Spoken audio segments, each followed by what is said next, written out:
And he told me, and in fact he also gave me his diaries to be with me before he shifted to Rashtrapati Bhavan so that they don't get lost, but with the condition that I will not be able to open and read them till the time he was there. I tried my best many times to convince him, especially in his post-presidential years, that Baba, let's start working on the diary, but he absolutely forbade me to do that. After his passing away, it took me some time, and then when I started reading his diaries, it was a very emotional journey for me. Because diaries are a very, very private document. First it felt that I'm intruding into his space. And finally, I also had to accept that he is no longer there. He was no longer there, and just because I'm being allowed in a way to read his diaries, I was forced to accept it.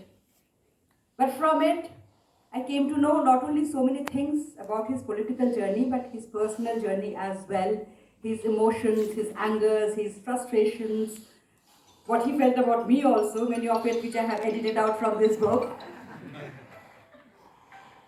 So in this book, I have tried to chronicle his personal and political journey from a very humble, small mud house in a rural Bengal village, to the grandest president in India, the Rashtrapati Bhavan. And he had a long span of career, political journey, over 5 decades. So it was not really possible to capture each and every momentous events that has happened in the history of contemporary politics in these 50 years, but I have tried to capture some of the events what I felt were the watershed moments in Indian history, like emergency, like demolition of Babri Mosque, and what were his thoughts on these issues. And personally, what intrigued me was that what were his relationship with various leaders and the prime ministers that he has worked with. So I was very curious about that, and I got an insight about that. Other than politics, it is also about the people who has influenced his life personally, his mother, his wife, and also how being me as his daughter and growing up in a political family, how it has influenced my life. So it's a combination of all these things. Writing this book was a very, very emotional journey for me, but it was also a healing process. And I do hope that you will enjoy reading the book. Thank you.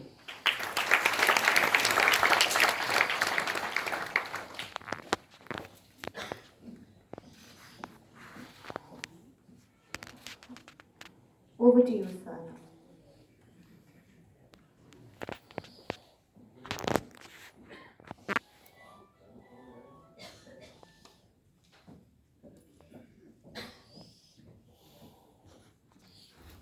Good evening to all of you. Let me first begin by paying tribute to PRANAB on his birth anniversary. He would have been 88 today. One of the most towering personalities, post-independence, a witness to an era whose participation in the making of India has been pivotal. You may or may not be in agreement on some of his decisions, but he cannot be ignored from the pages of history. And today, when we have Sharmishta providing a true window to some of his reflections on, as she said, people and events, I think it provides an entirely new dimension to our understanding of his personality. So, I thank Sharmishta for writing the book. And it's a great honor and privilege for me to be in conversation with her.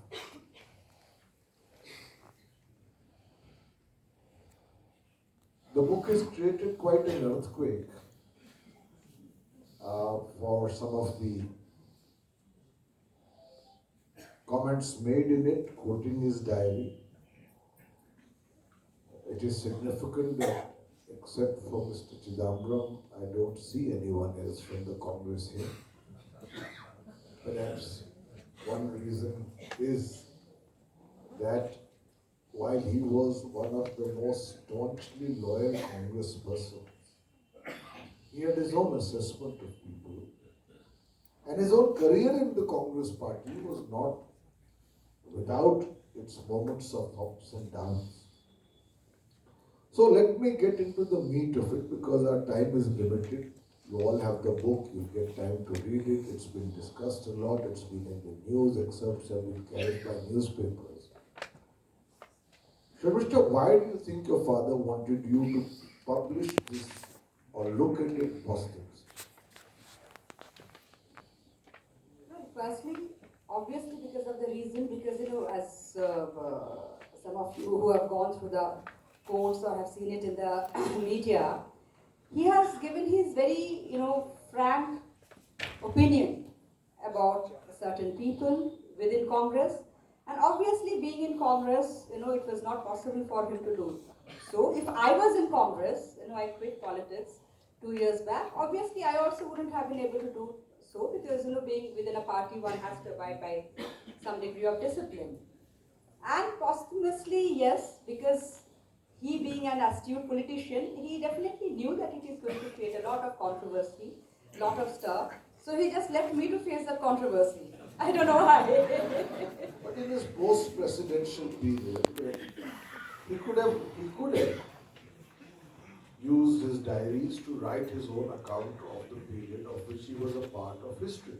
Of course, he did that, and his last book in his four-volume autobiography, The Presidential Year, as Kapish mentioned, though it was published posthumously, and but Baba has written every word of it. He has even the cover was approved by him. But as anybody who would know my father, he was restrained in his speech, and he was always very politically correct. But I guess he realized that I wouldn't have such qualms, perhaps. So maybe that's why he left it to me, left it on me. And he never asked me, he never told me that, you have to do it. He just left it on me that, whatever you want to do with it, you do it. How much of it have you revealed? Well, there are, 51 volumes. In 51 volumes, and that is also certain diaries are missing. His early day diaries, the earliest one I have is of 1972.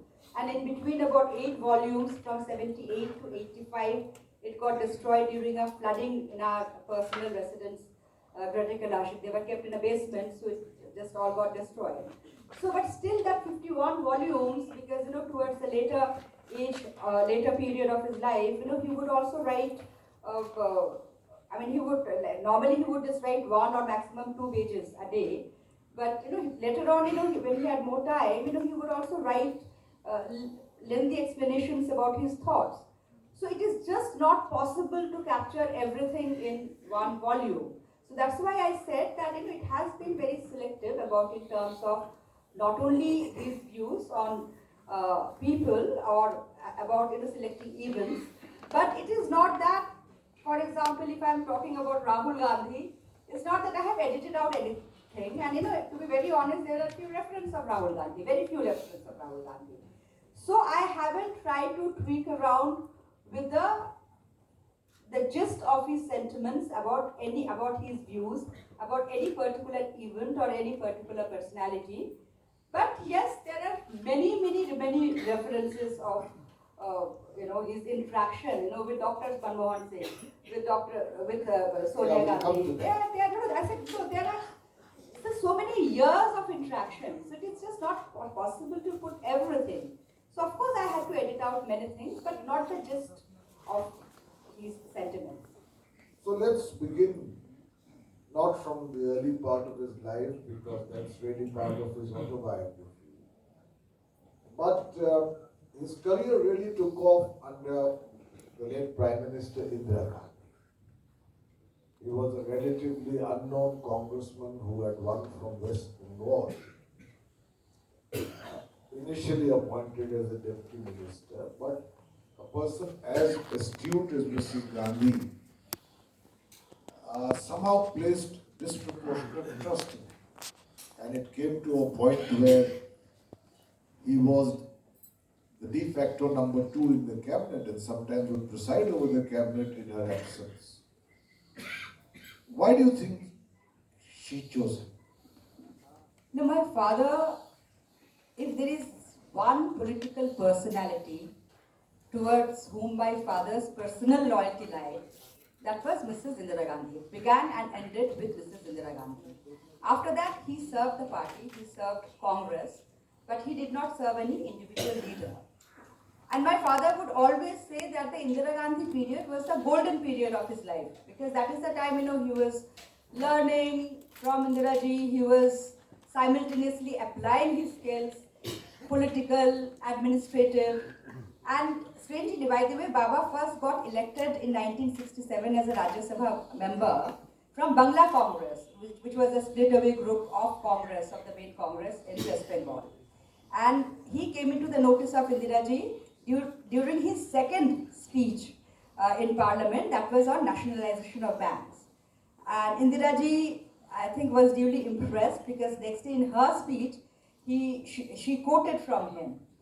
And then, after, I think in 1972, Bangla Congress merged with Congress. That's a different history. But somehow from the very beginning, I think Indira ji kept an eye on Baba, and in 1972, Deputy Minister for the first time in February 1972. Then again he became the Deputy Minister of Shipping and Transport after a few months. After a few months he was giving an additional charge of steel and mining, and then after that he was being made the Minister of State in the Ministry of Finance, and then an independent charge of revenue and banking, all within a span of very few years. I think what impressed Indira ji was Baba's meticulous homework. I mean, he was always very meticulous in his studies, and but going through Baba's diaries, what I felt that it did not happen in one day. Of course, like Indira ji gave him a lot of opportunities, and within very few years, he's kind of from one ministry to another.